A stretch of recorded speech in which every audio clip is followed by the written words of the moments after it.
এক ছিল এক জঙ্গলে এক বাঘ, কিন্তু সে বাঘটা অন্য বাঘদের মতো রাগী ছিল না। সে ছিল খুবই হাসি খুশি, সারাক্ষণ হেসে হেসে গড়াগড়ি খেত, তাই সবাই তাকে ডাকতো হাসির বাঘ। একদিন বাঘটা ভাবল, আজ একটু গ্রামে যাই, দেখি মানুষ কি করে। তাই সে চুপি চুপি গ্রামে চলে এলো। কিন্তু গ্রামের লোকেরা বাঘ দেখে তো ভয় সবাই ওমা বাঘ বাঘ বলে ছুটে পালালো।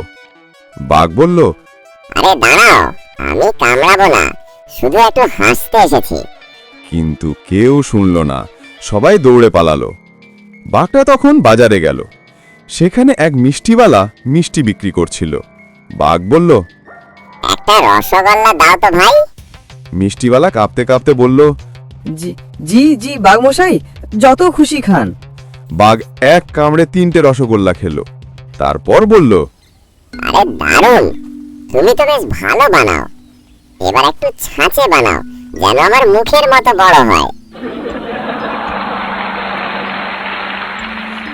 সবাই হেসে ফেলল। গ্রামের বাচ্চারা দূর থেকে দেখল বাঘ রসগোল্লা খাচ্ছে, কামড়াচ্ছে না। তারপর বাঘ বাচ্চাদের বলল, ভয় পেও না, আমি এখন ডায়েটে আছি, শুধু মিষ্টি খাই।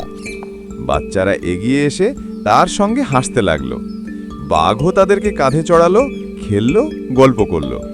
সেই দিন থেকে গ্রামের মানুষ ভয় পাওয়া বন্ধ করলো, বরং প্রতি রবিবার তারা হাসির বাঘ উৎসব করত, যেখানে সবাই মিলে গল্প, গান আর হাসির অনুষ্ঠান করত। বাঘও খুশি হয়ে বলতো, হাসি হলো সবার বড় শক্তি, ভয় নয়, হাসি মানুষকে বাঁচায়।